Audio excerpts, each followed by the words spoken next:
Hello everyone and welcome back to the Engage UK channel for a locomotive review. Before we start though, just wanted to do a couple of quick shout outs. I want to thank everyone who's been watching the videos and subscribing. The number of subscribers has gone past 500, which is amazing, and the number of views past 100,000. We'll do something in the near future to kind of celebrate that a bit more, but I've been a little bit busy recently. Modelling has been getting in the way of the channel.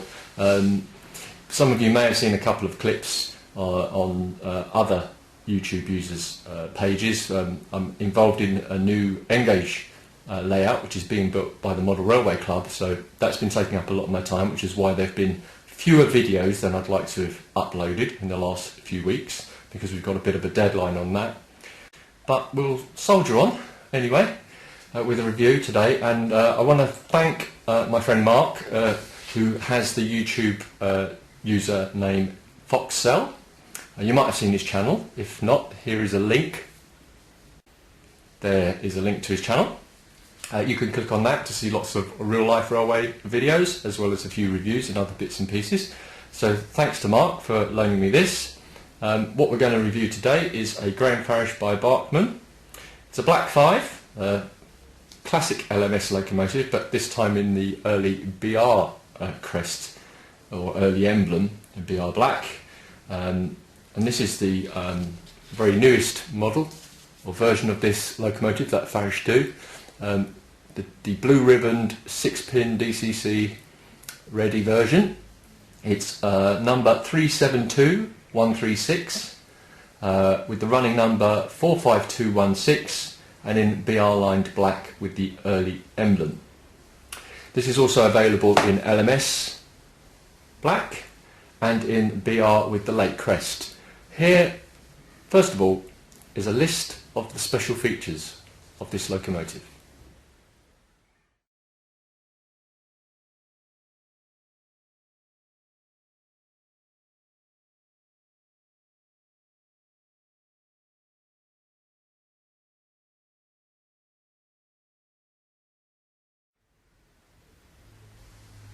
So I think you can see by that list that this is a pretty detailed, pretty feature-laden locomotive. It comes in the standard Farish case, which we're all familiar with. Cardboard outer sleeve and a hard case. You get the usual paraphernalia inside in terms of, first of all, parts list, like so. Instructions. This is a Stanier locomotive, a 460, mixed traffic locomotive. Hundreds of these were built and they were used for all sorts of duties. They were very popular both with the drivers and with the maintenance crews, because they were such a robust loco, and they were seen all over the network once BR took over control of all the individual railways in 1948. These would have been seen everywhere from Scotland all the way down to the south.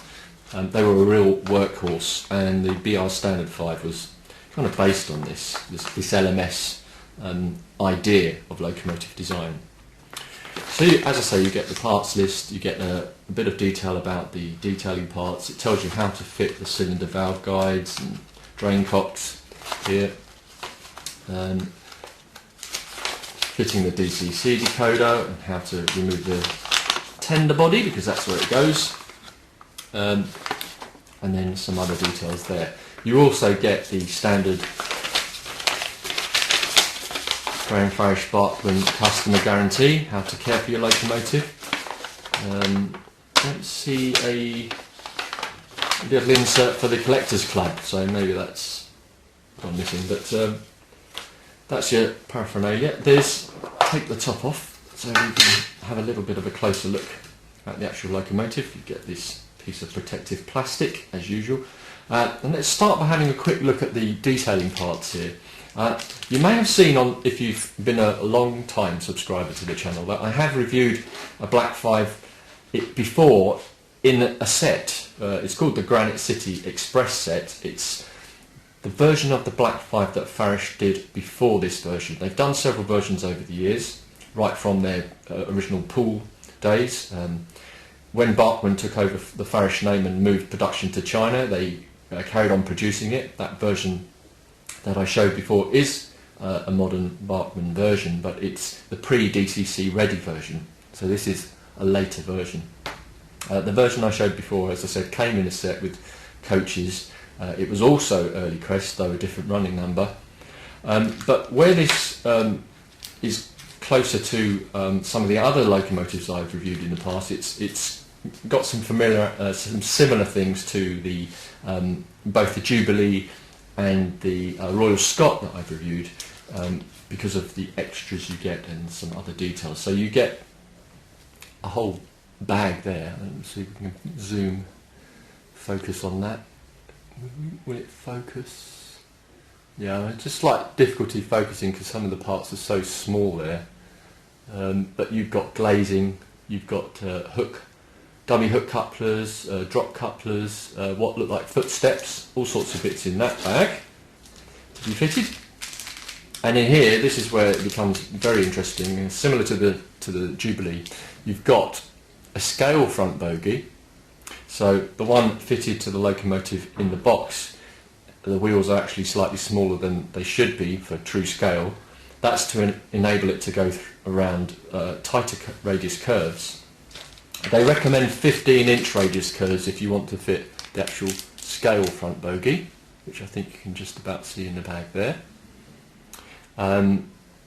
Anything tighter than that, they recommend that you leave this bogie, which it's fitted with, on the locomotive. You also get a spare gear wheel. That would go in the tender. This is a tender drive locomotive. It does pick up current on the locomotive wheels, but it's driven by the tender, and that's also where the chip would go. So there it is in the box.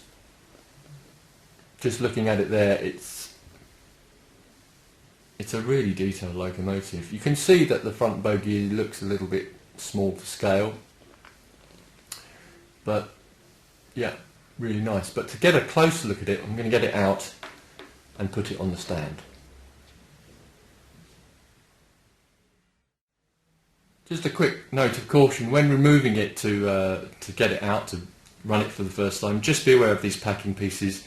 There's one between the loco and the tender, and one inside the loco wheels there. So we'll get this out and pop it on the stand and drop the camera down, have a much closer look at it. So there we are, looking at the locomotive in slightly closer detail. One thing I did notice as I was removing it from the box is that the coal load is removable. You can just see here in the tender the edge of the blanking plate, which you would remove and replace with a DCC chip of your own choice. Obviously it's not the most realistic coal load ever, so either after you've changed it to DCC, if you're going to do that, or even if you're not going to do it, with just the blanking plate in place, you could maybe put a flat piece of plastic card and some real coal or something over that to make that look a little bit more realistic. But for the moment, we'll pop this back on. Make sure it's the right way around. There we go. Looking at the locomotive starting at the front, I'm just going to spin this around a little bit. I think that's really pretty good. They've got the shape really well, but the previous model to this that I reviewed before, in terms of the shape and things like that, was very good. The improvements on this are the inclusion of the scale front bogie, DCC ready, it's blue ribboned, it's just got a slightly higher level of detail in some of the smaller details, but if I zoom a bit, we might get onto the limits of the zoom here, but we'll try. Yeah, I think that's going to be the maximum I can go, so let's just back off a little bit. Yeah, I think you can see it's really nicely detailed. Smoke box door, fine handrails. The motion's very nice, blackened wheel. This is not the correct scale front bogie, it's the one that it comes fitted with. If you want to see the difference, then have a look at the Jubilee locomotive review on the channel, which shows both side by side. I fitted the correct scale front bogie for the part of the video where I showed it in close-up, and it does make a big difference. So if you can fit that scale front bogie, I would certainly recommend you do that. Looking further down the body side, I'll turn it a little bit more. Sorry, this isn't the best tripod in the world, but it does the job. Full plate between the Locomotive and tender, which I can just pop down. There we go. Which helps to just mask the gap between the two. Now they are obviously joined electronically because the Locomotive picks up current and transfers it to the tender, and the tender has the motor in it. But you can see here some really nice detail in the drive mechanism. The livery is really nicely applied. I mean, this lining, you can see a red, and I mean even on this zoom, you're just about seeing them separated. Red line, white line, red line, white line, that the lining is made up of. And fine printing is excellent. It really is. Early BR emblem on the back there, on the tender. Let's go around a bit more. Back of the tender, if we can get it in focus. Just move it. That's going to be easiest. Yeah. So nice, nice detail here as well. Hook just above the rapido coupler. It does have NEM coupler pockets, as you saw on the list before, so you can take these out and replace them with the couplers of your own choice. Something like the new Dapol magnetic ones would work quite well. Obviously Mark's removed the front coupler out of this one, which is always a good idea if you're not going to use it in reverse to pull. My impressions of this, well, yeah, it's up there with the locomotives that Farish have been releasing in the last 2-3 years now. We're talking about the Jubilee, the Royal Scot, this, and more recently things like the Austerity. The level of detail, the level of just workmanship now on these N-gauge locos is so way beyond what it would have been in the old Farish Pool days. It's remarkable, it really is. So I would have to give it, I'd have to give it 9 out of 10, allowing for the fact that it's now about 2 to 3 years old, so it's not even the most, their most latest release. Some of their newer releases have taken this level of detailing even past what we're seeing here. Still available, you can get it in all guises, LMS, early BR, late BR, and well worth getting, because whatever era you're modelling, well, within reason, between the LMS days right up to the end of Steam, and whatever area you're modelling, you can get away with having a Black 5 on your layout, because as I said, they were so ubiquitous all over the network. So 9 out of 10 for this one. I'll try and attach some videos of it running to the end of this video. We'll be back with more videos soon. Thanks again to Mark for the loan of the model for this review. I'll be back, as I said, with more reviews, how-tos, and some more layout updates, and also, a little bit of detail, hopefully, on the N-gauge model railway that we're working on at the moment.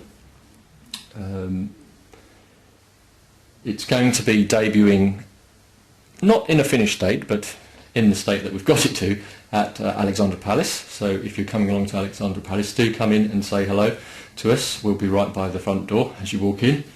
I look forward to seeing you there if you can make it. But until then, if you can't make it, look out for more videos on the channel. Send me any comments, questions, suggestions. They're all gratefully accepted. And I want to say thanks again to everyone who's watched the videos or subscribed, because the numbers are just, well, when I first started this about, I suppose it's about 18 months ago, the idea of getting 500 people subscribed to this channel was just fantasy land. So thanks again to everyone for that. So until the next review, Please take care. I will see you soon.